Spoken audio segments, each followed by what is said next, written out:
में शामिल हो रहे बाजार के जाने माने एक्सपर्ट फंड मैनेजर और इकिगाई एसेट मैनेजर्स होल्डिंग्स के फाउंडर और सीईओ पंकज टिब्रेवाल साहब, जिन्हें 2 दशकों से ज़्यादा का फंड मैनेजमेंट का अनुभव है। और आप पहले Kotak mutual fund, Principal, PNB asset management जैसे दिग्गज संस्थानों के साथ काम करने का लंबा गहरा अनुभव ले चुके हैं। और आपने मास्टर्स किया है फाइनेंस में यूनिवर्सिटी ऑफ मैनचेस्टर ब्रिटेन से, और साथ ही बैचलर ऑफ कॉमर्स की डिग्री ली है कोलकाता सेंट जेवियर्स कॉलेज से। पंकज जी, बहुत बहुत स्वागत है आपका। धन्यवाद हमें समय देने के लिए। सर, सबसे पहले शुरुआत कहाँ से करें? पहले अमेरिका या यहीं पे कर लोकली निपटा लें पहले सर? दोनों साइड बात कर सकते हैं। आई थिंक दोनों इंटरलिंक्ड हैं जी। और 6 हफ्तों से अनिल जी मार्केट का मूड नेगेटिव रहा है। हमने देखा वीकली क्लोज हमेशा नीचे की तरफ रहा, बट यहाँ पर हमारा रुझाव पॉजिटिव बन रहा है और हमें लगता है कि एक near term bounce market wait कर रहा है। इसके 3-4 कारण हैं। पहला, अगर हम पहले टैरिफ को एड्रेस करते हैं और इसके 3 केसेस को लेते हैं सो दैट आपके दर्शकों को क्लियर हो जाए। पहला है बेस केस कि हम वही रेसिप्रोकल टैरिफ 25% पर रहे और किसी तरह अपने डिप्लोमेसी से, और ये जो कल पुतिन और ट्रम्प की मीटिंग हो रही है उससे हो सकता है कि कुछ पॉजिटिव आउटकम आए और जो 25% रशियन ऑयल परचेज करने का टैरिफ लगाया वो हट जाए। वो आज के दिन बेस केस है, जिसके कारण मार्केट ज्यादा और डाउनवर्ड मूवमेंट नहीं दिखना चाहिए। बिजनेसेस बाय बिजनेसेस इंपैक्ट आ सकते हैं, बट ओवरऑल मार्केट में ओवरऑल ठीक रहना चाहिए। सेकंड, अगर हम देखें कि बुल केस देखते हैं कि उसके अंदर हम रशियन ऑयल वाला 25% तो हटा ही दें और जो 25% और है उसको हम करीबन 18-20% पर नेगोशिएट करके वेटेड एवरेज बेसिस पर ले आवे। दैट्स द बुल केस जो आज मार्केट तैयार नहीं है, वो एक्सपेक्टेशन में नहीं है। एंड तीसरा, अगर हम बेयर केस देखें कि भाई ये 25% प्लस 25% दोनों रहता है और 25 या 27 अगस्त जो लास्ट डेट है, 12 दिन 13 दिन जो बाकी है, उसमें हम कोई डिप्लोमेसी के थ्रू नेगोशिएट नहीं कर पाए और वो एक्सटेंड भी नहीं होता है। आज वो मार्केट एक्सपेक्ट नहीं कर रहा, तो नीचे हम वापस थोड़ी सी डाउनवर्ड मूवमेंट देख सकते हैं। हमारा बेस केस है कि भाई 25% रह सकता है, वही एक्सपेक्ट करके चलें और उसमें फिर बिजनेस बाय बिजनेस को देखें कि कहां पर क्या इंपैक्ट आ सकता है। तो ये अगर ये 3 आउटकम में देखें तो हमें लग रहा है मार्केट कई हद तक पहला जो बेस केस है उसको फैक्टर करके आगे बढ़ रहा है। जब ये एक्चुअल रिजल्ट होगा तो market buy on rumour sell on news वाला जो होता है, या उल्टा जो आप कर सकते हो वो हो सकता है। तो पहला तो ये टैरिफ को रिलेटेड है और हमें लग रहा है डिप्लोमेसी के थ्रू ये कहीं ना कहीं अचीव होगा। अभी मूंछ की लड़ाई चल रही है दोनों साइड में। आई थिंक कहीं ना कहीं एक मिडिल ग्राउंड हमें मिलेगा, ये उम्मीद है। सेकंड, अगर हम आते हैं मार्केट को लेके, तो काफी सालों बाद ये पहला बार हुआ है कि अप्रैल के लो से इमर्जिंग मार्केट बहुत बेहतरीन प्रदर्शन किया है। इंडिया को छोड़ के बाकी सारे इमर्जिंग मार्केट ने काफी अच्छा किया और वो इंडेक्स ने इंडिया को करीबन 18% से आउट परफॉर्म किया है। और पूरे साल में देखें तो 24% का इमर्जिंग मार्केट इंडेक्स का आउट परफॉर्मेंस है versus Indian markets. Normally Indian markets 3-4% better करते हैं, लेकिन ये कहीं ना कहीं भाव में ग्रोथ कंसर्न्स और बाकी मार्केट बेटर करना आई थिंक भाव में कहीं ना कहीं आया हुआ है। सेकंड, हम 65 इमर्जिंग मार्केट फंड्स को अगर आप नापो, जिनका टोटल एयूएम $280 बिलियन है ईटीएफ में, वहां पर कहीं ना कहीं हम देख रहे हैं कि उनका वेटेज जो नॉर्मली इंडिया के प्रति पॉजिटिव और ओवरवेट होता था, वो आज के दिन फ्लैट या नेगेटिव है।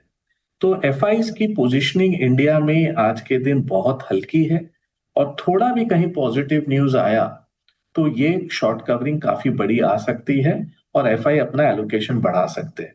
आज वो पैसा कहाँ लेके गए? अगर आप अप्रैल लो से देखो तो कोरिया करीबन 35% ऊपर है, ताइवान करीबन 45% ऊपर है और चाइना मार्केट भी काफी बेहतरीन प्रदर्शन कर रहा है। तो वहां पर पैसा इमर्जिंग मार्केट का इंडिया से निकल के बाकी जगह गया।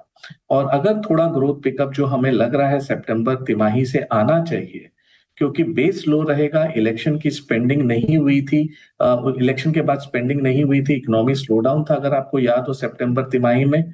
तो हमें लग रहा है सितंबर तिमाही के बाद ग्रोथ के नंबर्स करीबन अर्निंग्स ग्रोथ डबल डिजिट में हमें दिखने चाहिए, जो आज के दिन 6-7% के आसपास, अभी अर्निंग सीजन आज खत्म हो रहा है, वो वहां पर एंड हुआ है।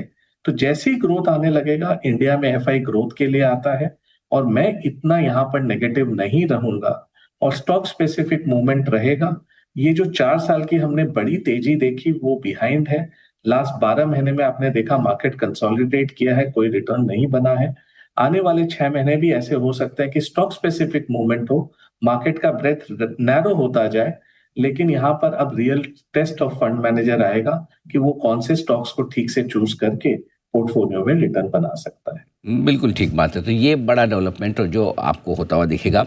लेकिन चूंकि आपने नतीजों के सीजन को टच भी किया, लगभग लगभग आज खत्म होने जा रहा है, कैसे देख रहे हैं ये रियल सीजन? मतलब उम्मीद से हल्का रहा या फिर ठीक ठाक? और क्या जो आमतौर पर बात की जा रही कि इस साल की दूसरी 6 माही ये बेहतर होगी, क्या आप भी कॉन्फिडेंट हैं?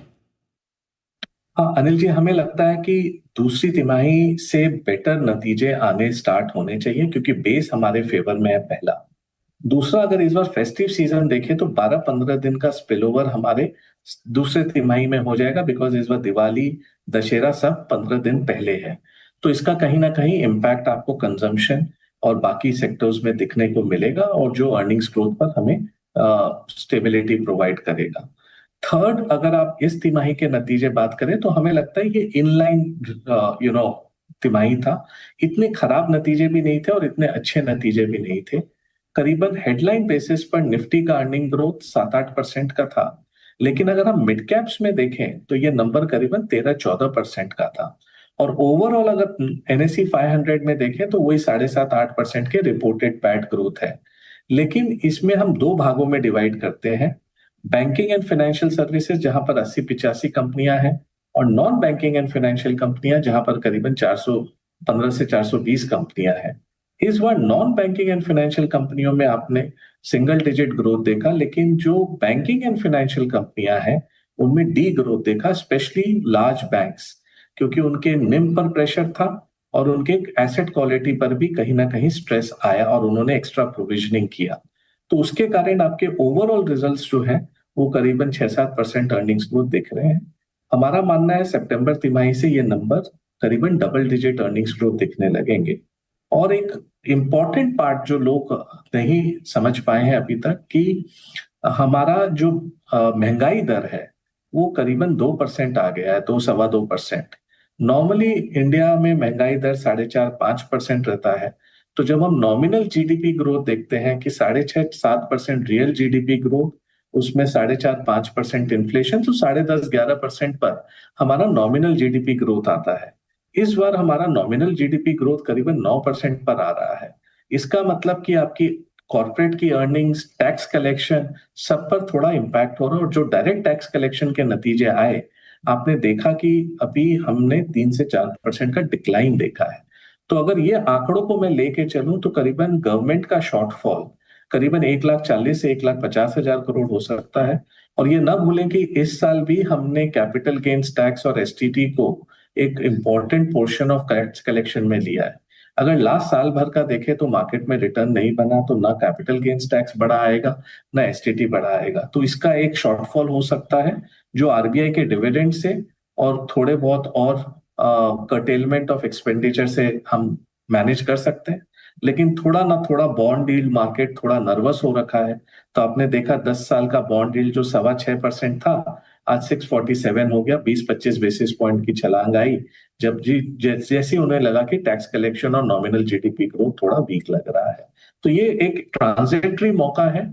आई थिंक ये नेक्स्ट 3 से 6 महीना एक्सेलेंट टाइम है कि अगर आप मार्केट में निवेश करना चाहते थे और एक कंसोलिडेशन चाहते थे, ये आपके सामने आ गया है। लेकिन आप अपने रिटर्न एक्सपेक्टेशन को अब मॉडरेट करके चलें। अब वो 30-40% का रिटर्न वाला जो 4 साल 3 साल देखा था वो आई थिंक इज बिहाइंड। यहाँ से हम नॉमिनल जीडीपी ग्रोथ को ट्रैक करेंगे। 10 से 12% की आप लार्ज कैप में अनुभव रखें, एक्सपेक्टेशन रखें रिटर्न एक्सपेक्टेशन की। और मिड एंड स्मॉल कैप में मे बी 1-2% अगर आपकी स्टॉक पिकिंग सही हो गई तो I think moderate return expectation रखना बहुत जरूरी है as you move into the next 12 to 18 months। बहुत अच्छे तरीके से समझाया कि क्यों इस वक्त इक्विटी एक्सपोजर बढ़ाने की ज़रूरत है बाजार में। अब एक और सवाल ये कि फिर क्या खरीदना चाहिए इस मार्केट में, कहाँ लगाना चाहिए पैसा? See, I think market completely bottom up हो गया अनिल जी। अगर आप देखो मार्केट पूरा पोलराइज्ड हो गया है फ्यू स्टॉक्स में ही।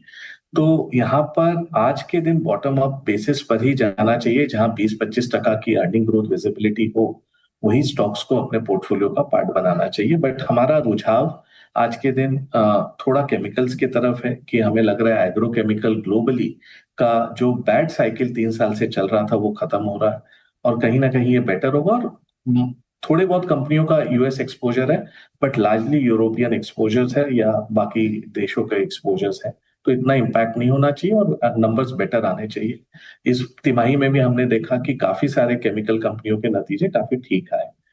दूसरा अगर हम देखें तो एक तिमाही का पेन और आ सकता है बैंकिंग में, जो ये वाली तिमाही है उसमें, क्योंकि निम प्रेशर एकदम पीक पर रहेगा। और तीसरे और चौथे तिमाही से आपको देखने मिलेगा कि अर्निंग ग्रोथ बैंकिंग में भी स्टार्ट हो गया है। तो ये 3-4 महीने हैं जहां पर आप बैंकिंग में भी पोजिशनिंग बना सकते हो, प्राइवेट सेक्टर और थोड़े बहुत पीएसयू बैंक्स।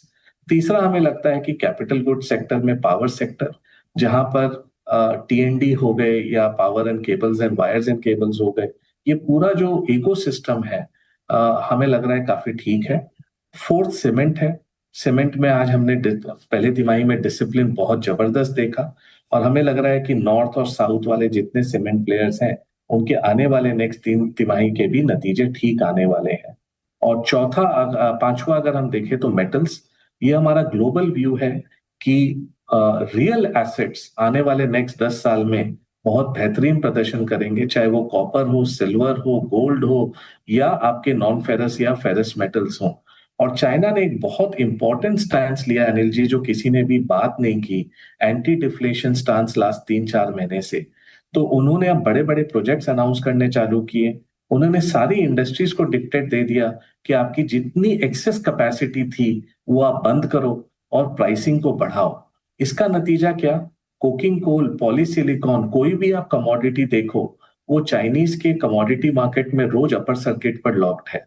और चाइनीज स्टील प्राइसेस, जो इंडिया के स्टील प्राइसेस से बहुत डिस्काउंट पर चलता था, आज वहां का एचआर प्राइस $520 हो गया है, जो इंडिया के इक्विवेलेंट आ गया है। तो हमें लग रहा है कि कहीं ना कहीं कमोडिटी इन्फ्लेशन आएगा। और एक छोटा सा एग्जांपल देता हूं, चाइना ने रेयर अर्थ का आपने बैन देखा लास्ट 6-8 महीने में। हर बैटरी कंपनी एक मेटल यूज करती है जिसको हम बोलते हैं एंटी मनी।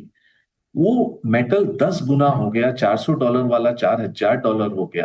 और सब मेटल बैटरी कंपनियों में वो प्रॉब्लम आया, और यूएस की बैटरी एसोसिएशन ने इसे नेशनल कैलामिटी और अलार्म बेल रिंग किया है। तो आई थिंक चाइना का ये बड़ा स्टैंड चेंज है, और हमें लगता है इसके कारण ग्लोबल कमोडिटीज में एक रैली बन सकती है। इसके लिए हमें भी प्रिपेयर्ड रहना चाहिए। तो ये हमारा एक्सपेक्टेशन रहेगा बाकी सेक्टर्स में। बट अगेन मैं रिपीट करता हूं, एक ही सेक्टर में आप देखो तो दो विभिन्न विभिन्न स्टॉक मूवमेंट दिख रहा है। कैपिटल गुड्स में एक स्टॉक 6 महीना के लो पर है और एक स्टॉक 6 महीना के हाई पर है। अब प्योरली मार्केट अर्निंग्स पर ड्राइव हो रहा है। जहां अर्निंग्स आ रही है मार्केट उसे रिवॉर्ड कर रहा है, जहां अर्निंग्स नहीं है वहां मोमेंटम भी नहीं है। परफेक्ट, ये है आपके लिए सारा का सारा एक्शन। बहुत बहुत धन्यवाद टिब्रेवाल साहब, आपका समय देने के लिए और विस्तार से बाजार पर डायरेक्शन बताने के लिए।